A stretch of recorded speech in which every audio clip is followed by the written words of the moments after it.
So another week of testing is in the books, and there is a lot to talk about. So I'm not going to waste much time here. Let's just get right into it so that we can try to keep this video somewhat short.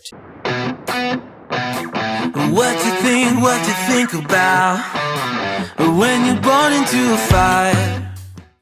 All right, guys, before I get started on the video today, I just want to remind you guys, if you like this type of content, please hit that thumbs up button. It really does help spread the video out to a lot more people. And if you're not subscribed, please make today the day you decide to go ahead and subscribe. So let's just start with the good. The passives have been added to the game. So we do have the passive tree is unlocked. There are 3 skill trees in the game. There's your class tree, there is your passives, and is your weapon skill tree. We don't have the weapon skill tree unlocked yet, so it's just the class and the passives. So the main thing that I wanted to get to when talking about the passives is that I made a mistake in a previous video, the video I put out, I believe this morning. And I talked about in that video that we weren't sure, or at that point, I didn't think that the passives were going to change based on your archetype. And apparently in the video, they straight up said that it would, and I just missed it whenever I watched it. And then of course, when we got into testing today, they were different. Now, they're not wildly different. They're a little bit different. But there are a lot that overlap between the different archetypes, at least so far. And I don't know to what degree that those are just placeholders and may eventually all be replaced. I don't know. I doubt all of them, but there may be a pretty good portion of them that could be replaced or more, set up unique ones for each individual archetype. But passives are in the game. They do have an impact on our character, and I do plan on releasing a video. Probably my next video will be an in-depth on all the passives, so you'll know everything that we know in terms of what's available as far as the passive skills. Number 2 is the Ghost AI controllers. So again, previous video, I said that Steven had said that he thought that we had whipped the Ghost AI controller issue, and it turns out we haven't.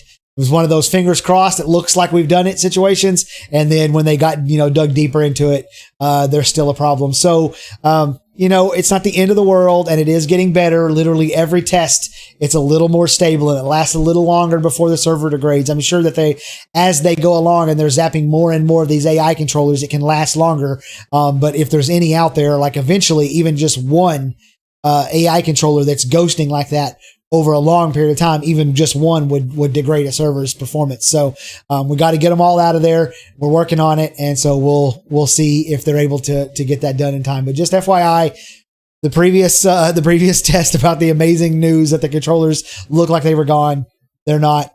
There's at least some returning. And, after the test today, Steven straight up said, we got more data on it. We got more fixes that we're going to employ. So, we could do a test early next week and it be gone. So just, holding out hope, So a portion of the upcoming combat revamp was already live for this test today. It was basically the back end of the combat revamp. So while I don't know exactly what that means, I can tell you that, the damage numbers had been changed. The way that you leveled up skills seemed different, and I almost seemed bugged, but maybe not. So I don't really know what exactly it means that there was a back-end combat revamp.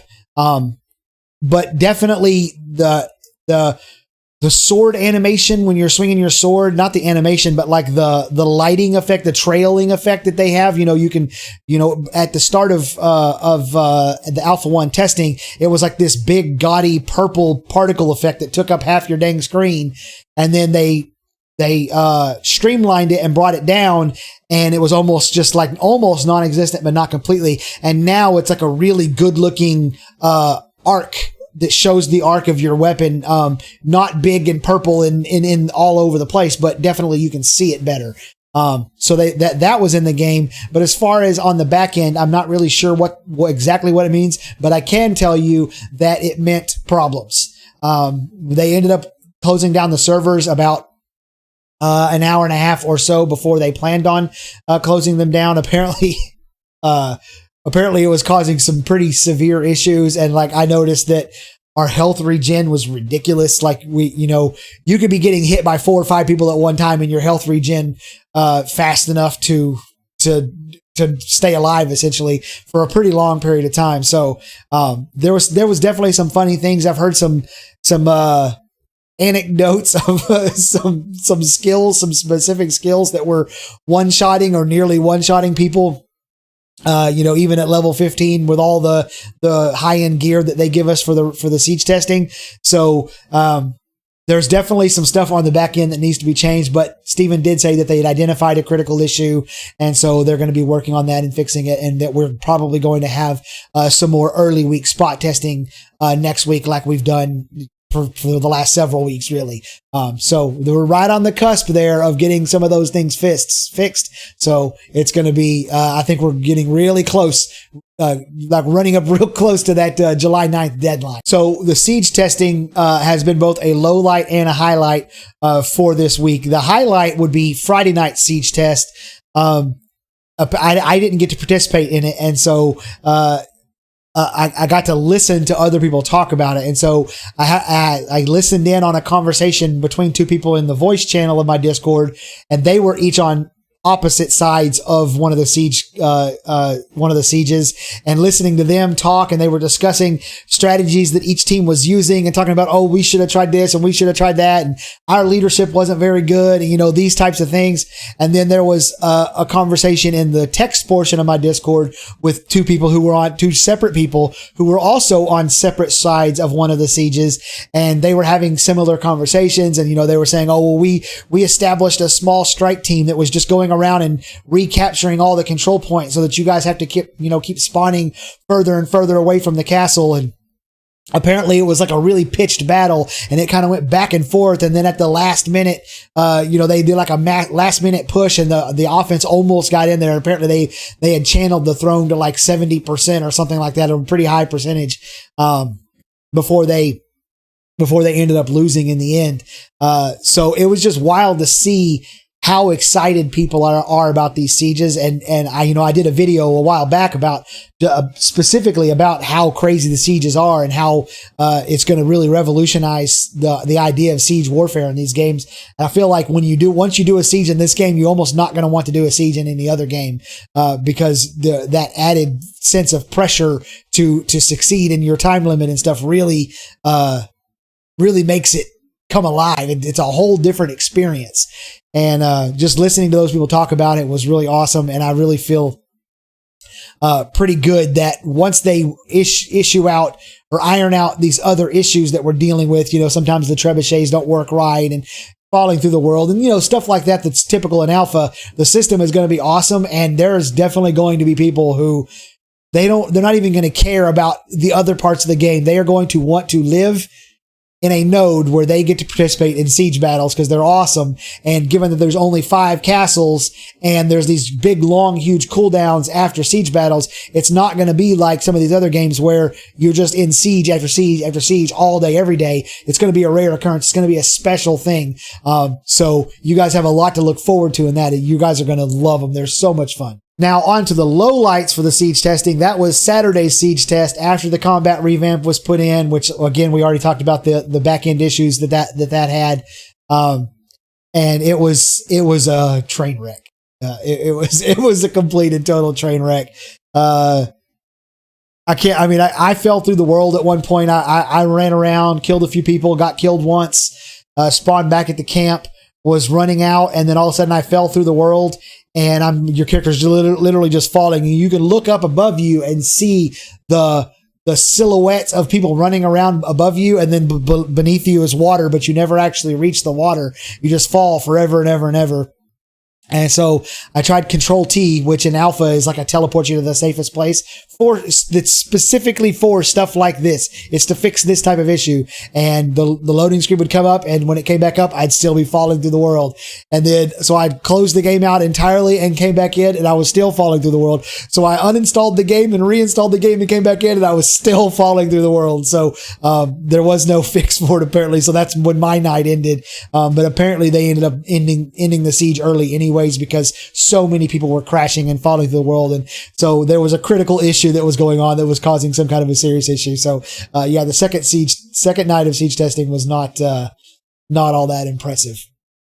That sort of thing happens obviously in an alpha and definitely after the tests coming up next week. I'll keep you guys up to date on how the new stuff goes. And finally, I want to talk about the visual NDA pushback. That is kind of the elephant in the room, so to speak. A lot of people in the content creation community, a lot of people who are in the Alpha 1 are talking about, should they push back the NDA? Or push back the lifting of the visual portion of the NDA. And while I kind of see the point, because I'll say this. Definitely, if they have not fixed the AI ghost controller issue, or at least have it where the servers can be up for 6 or 7 hours consecutive without any problem, they should push it back, because that would hurt the game less than people seeing the rubber banding and the server degradation, because the average person is not going to understand that. They're not going to understand what a development alpha is and all of those things. They're going to be expecting kind of like early access, and this isn't early access. However, if they fix the ghost controller issue, I feel like pretty much anything else can be dealt with and handled in-house for the most part. This is not going to be an alpha where like the servers are up 24 hours a day and we can just play. I suspect that it's going to be more like it is right now, where we're given, the servers come up at 1, they close at 7. All you can go, it's an all you can eat buffet during those 6 hours. So if they do that, then they can take the servers down when problems arise. It doesn't have to be a total train wreck in terms of the way that it appears to other people. And then as long as they get the server set up before the Alpha 2, which the Alpha 2 will be a persistent access situation, then I think it'll be okay. It should be fine. So while I do believe that there's probably at least some discussion going on at Intrepid about whether or not they should push back the NDA a little further, I'm pretty sure that if they get the ghost controller situation taken care of, then they will go ahead and have the Alpha 1 and the visual NDA drop on July 9th, and we'll have our weekend of fun, and then there'll be a week break, and then we'll have a month of being able to show the game off, again, probably something like 4 to 6 hours a day. It's not going to be an all day, every day situation. And that's pretty much all I have for you guys. Subscribe to the channel, and I'll see you guys tomorrow.